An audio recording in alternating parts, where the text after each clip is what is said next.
Halo semuanya, selamat datang di channel gue. Dan di video kali ini gue pengen sharing sedikit hal apa aja yang harus diperhatikan misalkan kalian pengen update iOS. Bodo amat, iOS berapapun itu, mau ke 13 ke 14, 14 15, 15 16, terserah. Dan ini adalah hal-hal umum yang sering kalian bodo amat gitu, kalian hindari gitu. Padahal misalkan kalian perhatikan hal ini bisa mencegah kalian gitu, mencegah terhadap kerugian. Kerugian apa aja? Bisa data, bisa produktivitas, apalagi misalkan handphone kalian itu menjadi daily driver. Dan kalian juga bisa mencegah kerugian misalkan handphone kalian itu nggak bisa digunain komunikasi alias hilang sinyal, apalagi yang pakai iPhone X internasional. Ini sangat harus diperhatikan. Nah, kenapa iOS itu update setiap tahun gitu? Ya karena itu adalah improvement gitu dari penggunanya gitu. Jadi setiap pengguna itu bakal ngerekam semua aktivitas, bug, dan lain-lain gitu. Dan itu menjadi masukan ke pihak Apple. Dan pihak Apple itu bakal setiap tahun itu memperbaiki. Apakah itu keamanannya, apakah itu fiturnya, apakah itu animasi-animasinya, icon-iconnya, font-fontnya, banyak semua pengaturan itu bakal diupdate setahun sekali. Nah, biasanya setahun itu Apple itu bakal update besar gitu. Misalkan iOS 13, 14, 15 itu adalah update besar. Misalkan biasa disebut itu adalah mayornya, versi mayornya. Lalu ada juga yang versi minor. Minor itu yang kecil-kecil gitu. Misalkan keamanan, bis itu yang perintilan-perintilannya gitu. Biasanya itu tuh disebut iOS koma gitu. Misalkan 15.1, 15.2, 15.3, 15.4. Itu adalah improvement kecil. Nah, kalau misalkan kalian update dari improvement yang besar gitu, misalkan dari iOS 13 ke 14, 14, 15, 15 ke 16, 16 ke 17 gitu misalkan. Nah, kalian harus perhatikan hal-hal berikut dan ini jarang banget yang kalian perhatikan gitu. Yang pertama adalah kalian harus tahu urgensi kalian update itu apa gitu. Misalkan kalian cuma pengen ikut-ikutan, lalu misalkan kalian pengen nyoba terbaru gitu, kalian ada fitur baru nih gua harus coba. Nah, kalian harus perhatikan hal-hal ini nih.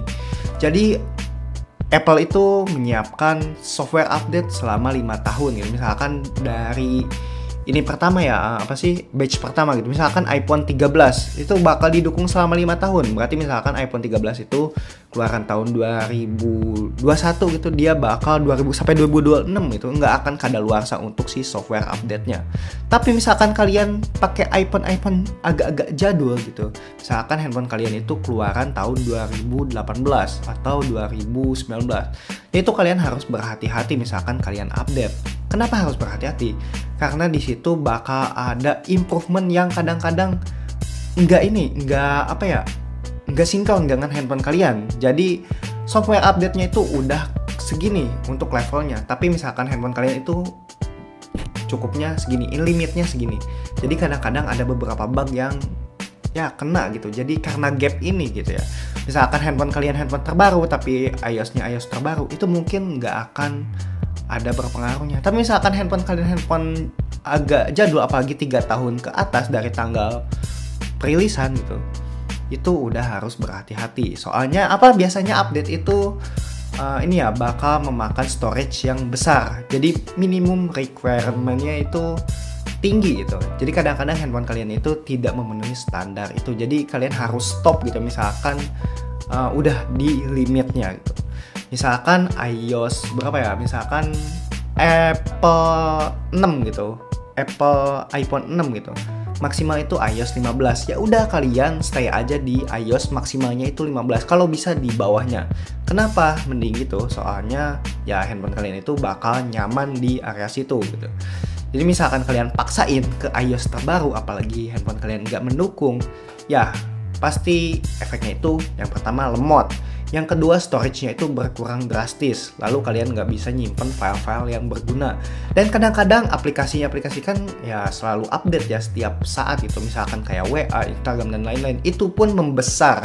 Sehingga storage handphone kalian itu penuh gitu gara-gara aplikasi doang. Sedangkan kalian nggak bisa ngegunain buat keperluan sehari-hari gitu.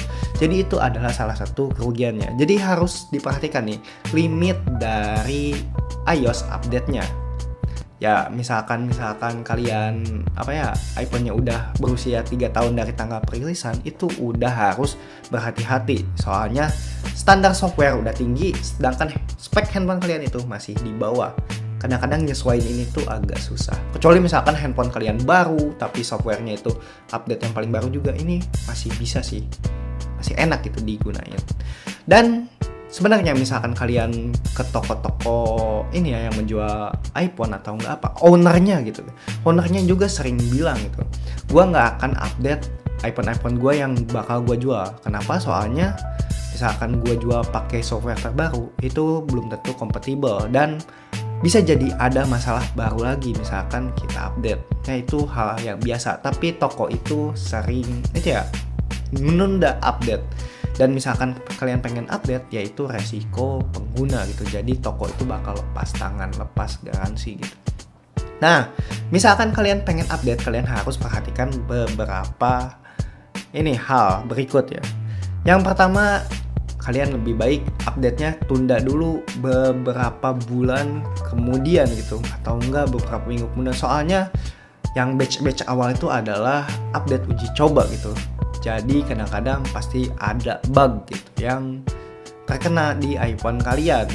Makanya yang batch awal gitu, ada yang berhasil, ada yang gagal. Ya itu adalah hoki-hokian juga sih sebenarnya. Jadi itu juga bakal menjadi improvement buat Apple ke depan. Si software update-nya itu seperti apa, itu pasti bakal diperbaiki. Jadi adanya update, diuji coba ke kalian, dan itu bakal diperbaiki di bulan-bulan berikutnya gitu. Jadi lebih baik kalian tunggu di bulan-bulan berikutnya sampai update yang terbaru yang paling stabil, itu lebih baik. Soalnya misalkan kalian menggunakan iPhone sebagai daily driver atau enggak buat produksi konten atau enggak gitu, itu bakal mengganggu produktivitas kalian dan juga komunikasi kalian gitu. Jadi kalian harus perhatikan hal-hal tersebut. Dan kalian juga harus perhatikan gitu ya, limit iPhone kalian itu seperti apa. Jadi Apple itu mendukung selama 5 tahun dan kalian harus tahu batas maksimalnya berapa gitu ya. Dan misalkan kalian pengen update, kalian harus perhatikan nih. Yang pertama adalah baterai. Baterai itu harus full gitu kalau bisa. Misalkan kalian update. Kenapa harus full? Soalnya misalkan kalian handphonenya itu cuma 20%, 10%, apalagi baterai kalian itu jelek gitu dan kadang-kadang drop. Ya saat proses recovery update iOS, misalkan handphone kalian mati, ya itu resikonya gede banget. Apalagi iPhone itu nggak ada storage eksternalnya, jadi nggak bisa di backup misalkan si softwarenya itu rusak gitu ya. Dan selanjutnya kalian juga harus membackup data kalian, misalkan kalian update besar dari iOS sebelumnya ke yang terbaru gitu. Jadi kenapa kalian harus backup data-datanya? Soalnya ditakutkan si iOS terbaru itu tidak support, ya kalian seenggaknya udah backup data-data penting kalian. Jadi misalkan ada kejadian di recovery atau nggak di reset atau nggak di apa, seenggaknya data-data kalian itu udah aman di laptop atau nggak di iCloud, ya boleh itu. Kalian tinggal sesuaikan aja. Dan misalkan kalian pengen update, kalian perhatikan juga, kalian update-nya itu jangan pakai data seluler. Kenapa pakai data seluler? Soalnya yang pertama datanya itu pasti besar banget, bergiga-giga gitu. Kecuali kalian nggak masalah dengan kuota, itu nggak apa-apa, silahkan aja. Tapi lebih baik via WiFi. Kenapa via WiFi? Soalnya untuk via WiFi itu kita bahkan mendapatkan kecepatan yang stabil dan kalian itu lebih nyantai gitu. Soalnya via WiFi itu kan kalian nggak ngeluarin kuota atau biaya lagi gitu. Jadi misalkan ada kegagalan di tengah gitu, kalian nggak rugi-rugi amat gitu. Dan yang terpenting, kalian harus siapin penyimpanannya gitu.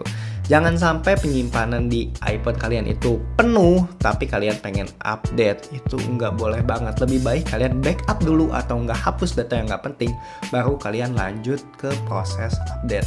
Nah biasanya misalkan iPhone kalian penuh, tapi kalian paksa buat update gitu. Ya kadang-kadang ada file-file yang yang harusnya terhapus atau yang harusnya nggak ada gitu, ya si iPhone kalian itu bakal memprosesnya itu lama gitu. Jadi handphone kalian itu bakal nge-lag atau enggak ya jalannya nggak bener gitu. Dan kadang-kadang hal ini ngeganggu juga untuk proses update.